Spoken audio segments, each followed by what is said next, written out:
Hey folks, welcome to Drawn to Whitetails. I'm Drew. I wanted to give a synopsis, a little story about the tree stand that I'm in right now. This spot that I'm in, I call this the killing tree. The reason I call it that, back in 2012, 13, and 14. 2012 and 13, I killed a 160 class buck in 2012, 148 in 2013. And if I had been sitting in this tree, I would have had an opportunity at another 140 class inch deer out of this tree. I was actually sitting just behind us here on another ridge, and he walked right in front of this stand, and I shot him in another field with a rifle. But anyway, this spot just sets up nicely, and I want to tell you why real quick.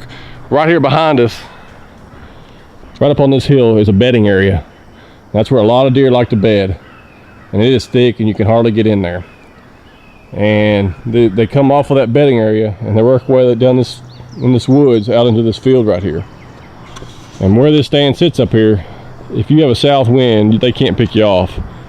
It blows right up here to a thicket, and if they get right behind the stand, it's a low spot, and the scent blows right over the top of them.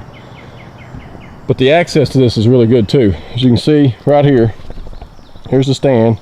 Follow this little trail out, and there's a four-wheeler trail right there, and it connects back over to this field behind us, and you just cross a little low spot in that field, and you go up the hill right up here, and you're on a road, and it takes you right back to the truck.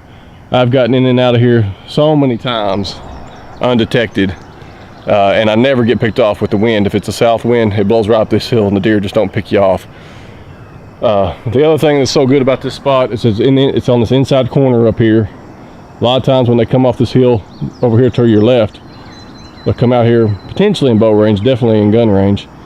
And a lot of times this is just a great place to view. They come out of that bottoms down there, or they come over here from this corner, out of this bottom corner right here, and work their way up the edge. And during the rut, and when this is in beans, man, this place has just been dynamite throughout the years to, if anything, observe and see deer, but a lot of times to get cracks at them, like I did on that 160 class deer and that 148 and another 140 inch deer. But this farm is up for sale. I don't know how much more time I'm going to have to hunt it, so I just wanted to give y'all a shout out about this spot. Kyle located this when we first walked this property in 2012 and said, you got to put a stand right there, and I agreed with him totally. And man, it's just been an outstanding spot. Had some great memories in this spot right here. And this is also where I've killed a bunch of turkey, and my son and I had some great experiences this year, just right here below this thing on top of the hill right down there.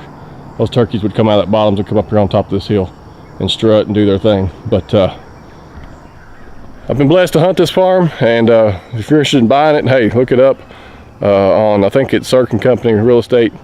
It's 80 acres, and it's a prime 80 acres to hunt on. But this is the killing tree, the first tree I've ever called my killing tree. But it's been a good spot, and I just wanted to share a little bit why it laid out so well to earn that name. So anyway, Drawn to Whitetails, going to take this spot down. The season never ends.